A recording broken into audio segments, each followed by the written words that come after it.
ويل للمشركين الذين لا يؤتون الزكاة وهم بالآخرة هم كافرون وقال تعالى قالوا لم نك من المصلين ولم نك نطعم المسكين رب اشرح لي صدري ويسر لي أمري واحلل عقدة من لساني يفقهوا قولي الحمد لله মহান আল্লাহ তাআলার দরবারে শুকরগুজার হই যে রব্বুল আলামিন সুবহানাহু ওয়া তাআলা পবিত্র রমাদানের প্রথম জুমায় আল্লাহ তাআলা আমাদেরকে রোজাদার অবস্থায় সিয়ামরত অবস্থায় আল্লাহর ঘরে কবুল করেছেন, সুস্থতার নিয়ামত দিয়েছেন, এজন্য শুকর আদায় করি আলহামদুলিল্লাহ। লাখ কোটি দরুদ ও সালাম বর্ষিত হোক সাইয়্যিদুল মুরসালিন আশরাফুল আম্বিয়া রাহমাতুল লিল আলামিন খাতামুন নবিয়্যিন হযরতে মুহাম্মদুর রাসূলুল্লাহ সাল্লাল্লাহু আলাইহি ওয়াসাল্লামের উপর। আল্লাহ তাআলা আমাদের সকলের জন্য জুমার এই খুতবাকে হেদায়েতের ওসিলা হিসেবে কবুল করুন, আমিন। রমাদান মাস অনেক বরকতপূর্ণ মাস, যে মাসে অন্য সমস্ত কিছু থেকে এটা ব্যতিক্রম। এ মাসে সমস্ত নফল আমলগুলোকে ফরজের সমতুল্য করা হয়েছে, সুবহানাল্লাহ। এ মাসে সমস্ত জাহান্নামের দরজাগুলো বন্ধ করে দিয়ে জান্নাতের দরজাগুলো খুলে দেওয়া হয়েছে, সুবহানাল্লাহ। শয়তানকে শৃঙ্খলাবদ্ধ করে রাখা হয়েছে। এটা ইবাদতের মাস, এটা পবিত্র মাস, এটা কোরআন নাজিলের মাস। এই সম্মানে আল্লাহ তাআলা এই মাসটাকে ব্যতিক্রম ভাবে সুসজ্জিত করেছেন মুমিনদের জন্য, সুবহানাল্লাহ। যারা আমলের দিকে ধাবিত হতে চায়, যারা আমলের পাল্লাকে ভারী করে নিতে চায়, যারা আখিরাতে সফলকাম ব্যক্তিতে পরিণত হতে চায়, তাদের জন্য এই রমাদান আগমন করেছে। অত্যন্ত রহমত, মাগফিরাত, নাজাত নিয়ে এই রমাদান তাদের জন্য আগমন করেছে। এটা সবার জন্য কল্যাণ করে না। তো এই রমাদানে রাসূলুল্লাহ সাল্লাল্লাহু আলাইহি ওয়াসাল্লাম হাদিসে আসছে যে তিনি প্রবল বাতাসের ন্যায়, প্রবল বেগে যেমন বাতাস প্রবাহিত হয়, ঠিক তদ্রূপ দান সাদাকা করতেন। প্রবল বাতাসের ন্যায় তিনি মানুষদেরকে দান সাদাকা করতেন, সুবহানাল্লাহ। বাতাসের সাথে তুলনা এই জন্য করা হয়েছে যে বাতাস যেমন যখন প্রবাহিত হয় তখন কে ধনী কে গরিব এটা দেখে না, কে ইমানদার কে বেঈমান এটা দেখে না, সবাইকে সমানভাবে বাতাস দেয়। বাতাসটা কি সবাই সমানভাবে পায়। কেউ ইবাদত গুজারি হলেও সেও যেমন বাতাস পাবে, কেউ পাপিষ্ঠ বান্দা হলে সেও একই বাতাস পাবে, কেউ ইসলাম ধর্মের হলে সেও যেমন বাতাস পাবে, কেউ অন্য ধর্ম গ্রহণ করলেও সেও একই বাতাস পাবে।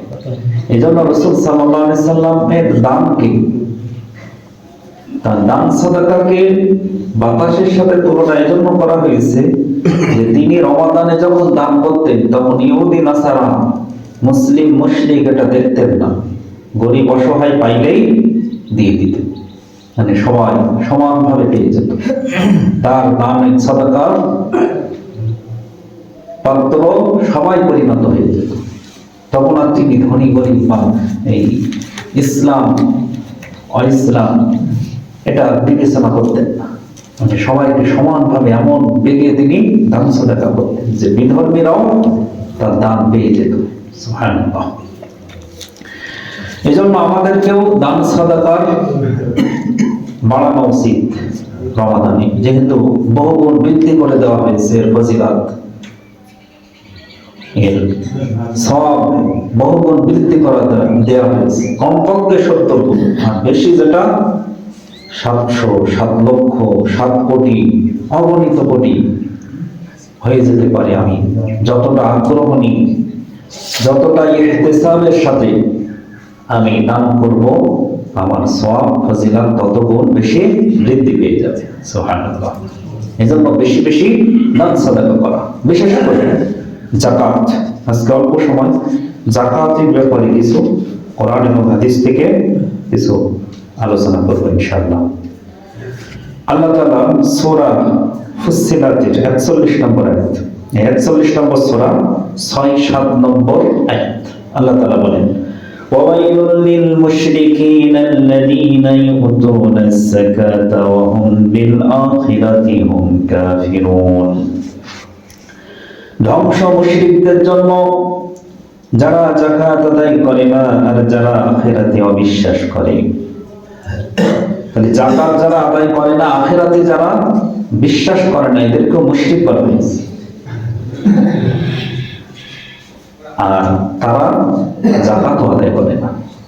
তাহলে যারা যাকাত আদায় করে না কেন? তাদের আখিরাতের প্রতি বিশ্বাস নেই। আখিরাতের বিশ্বাস থাকলে সম্পদ দিয়ে সে আখিরাত কিনে নিত, এই সম্পদ সে রেখে যেত না স্তূপত করে, সঞ্চিত করে রেখে যেত না, সে যদি আখিরাতের প্রকৃত বিশ্বাসী হতো। এজন্য আল্লাহ তাআলা এদেরকে অবিশ্বাসী বলেছেন, একটা বলেছেন মুশরিক। যে ধ্বংসের সমস্ত মুশরিকদের জন্য যারা লা ইউতুনা যাকাত, যাকাতকে অবিশ্বাস করে এবং আখিরাতকে অবিশ্বাস করে, হুম বিল আখিরাতি হুম কাফিরুন। যারা আখিরাতকে অবিশ্বাস করে কাফের হয়ে গিয়েছে, যাকাত আদায় না করে মুশরিকে পরিণত হয়ে গেছে, এদের জন্য ধ্বংস। এরপর জাহান্নামীরা যখন জাহান্নামের পেটে যাবে, তখন জাহান্নামের ফেরেশতারা তাদেরকে প্রশ্ন করবে যে কেন আসলে, জাহান্নামে কেন আসলে? তখন এই জাহান্নামীরা উত্তর দেবে, ক্বালু লাম নাকু মিনাল মুসাল্লিন ওয়া লাম নাকু নুতঈমুল মিসকিন। আমরা মুসাল্লি ছিলাম না, এক নম্বর আমরা মুসাল্লি ছিলাম না, এজন্য আমরা জাহান্নামে আসলাম। আর দুই নম্বর হলো ওয়া লাম নাকু নুতঈমুল মিসকিন, আমরা মিসকিনদেরকে, অসহায় মানুষদেরকে খাদ্য দিতাম না, খাওয়াতাম না, এই জন্য আজকে আমাদের জাহান্নামে আসতে হয়েছে। তাহলে এক নম্বর নামাজ পড়তাম না, এই জন্য জাহান্নামে যাওয়া হয়েছে। আর দুই নম্বর কি? ওই যে যাকাত দিতাম না, অসহায় মানুষদেরকে দিতাম না, এই জন্য আজকে আমাদের এই জাহান্নামে ভুগতে হচ্ছে। জাহান্নামে আমাদের স্থান অবধারিত হয়ে গিয়েছে, শুধুমাত্র নামাজ না পড়ার কারণে আর যাকাত আদায় না করার কারণে। আল্লাহ তাআলা বলেন, ইয়ামহাকুল্লাহুর রিবা ওয়া ইউরবিস সাদাকাত। সূরা বাকারা 276 নম্বর আয়াত। ইয়ামহাকুল্লাহুর রিবা, সুদ কি করে? আল্লাহ সুদের বৃদ্ধিকে ধ্বংস, নিশ্চিহ্ন করে দেন। আর ওয়া ইউরবিস সাদাকাত, আর যাকাতকে বৃদ্ধি করে দেন। সুবহানাল্লাহ। তাহলে দুইটা জিনিস, একটা হলো সুদ আর একটা যাকাত। আর যারা যাকাত দেয় না, তাদের সম্পদ তারা কি করে? সুদে লাগায়। যারা মূলত যাকাত দেয় না, যে যাকাত দেবে সে কোনোদিন সুদ খাবে না, কারণ সে এমনি দেবে। আর যে যাকাত দেবে না, তার সঞ্চিত সেই সম্পদ সে কিসে লাগাবে? সুদে লাগাবে। আর এই সুদ ধ্বংস করে দেবে। আল্লাহ তাআলা বলছেন যে আমি সুদকে ধ্বংসকারীদের কাতারে রেখে দিয়েছি, এটা ধ্বংস হবে। আর যাকাত বৃদ্ধি পাবে। যাকাত যে দেবে তার সম্পদ আল্লাহ বাড়িয়ে দেবে, আর যে সুদে লাগাবে তাকে আল্লাহ বহুদিক থেকে, এখন আখিরাতের ধ্বংস, সেটাই তো প্রকৃত ধ্বংস। যে আখিরাতে ধ্বংসগ্রস্ত হলো সেই প্রকৃত ধ্বংস। দুনিয়ার ধ্বংস প্রকৃত ধ্বংস না, এটা সাময়িক ক্ষতি, অল্প সময়ের, এটা অল্প সময়ের জন্য। কিন্তু আখিরাতের ক্ষতিটাই স্থায়ী ক্ষতি, এবং সেটা অনন্তকালের জন্য।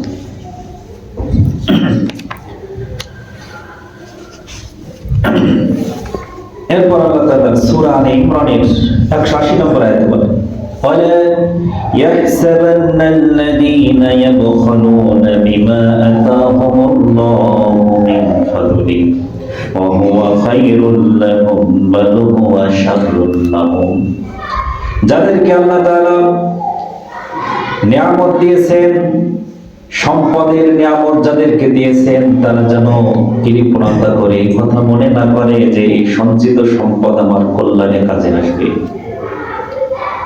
কৃপণতা করে যে সম্পদ সঞ্চিত রাখা হয়েছে এই সম্পদের ব্যাপারে কখনো যেন মনে না করে, ওয়ালা ইয়াহসাবান্না, এটা ধারণাও যেন না, এই হিসাব যেন সে না করে যে কৃপণতা করে সঞ্চিত সম্পদ আমার কল্যাণে আসবে।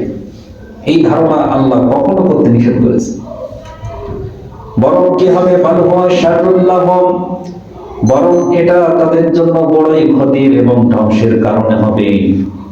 সঞ্চিত এই সম্পদ যেটা কৃপণতা করে রেখে দিয়েছে, যাকাত না দিয়ে যে সম্পদ সে কৃপণতা করে সঞ্চিত করে রেখে দিয়েছে, এই সম্পদ তার কল্যাণে আসবে এই ধারণাও যেন না করে সে।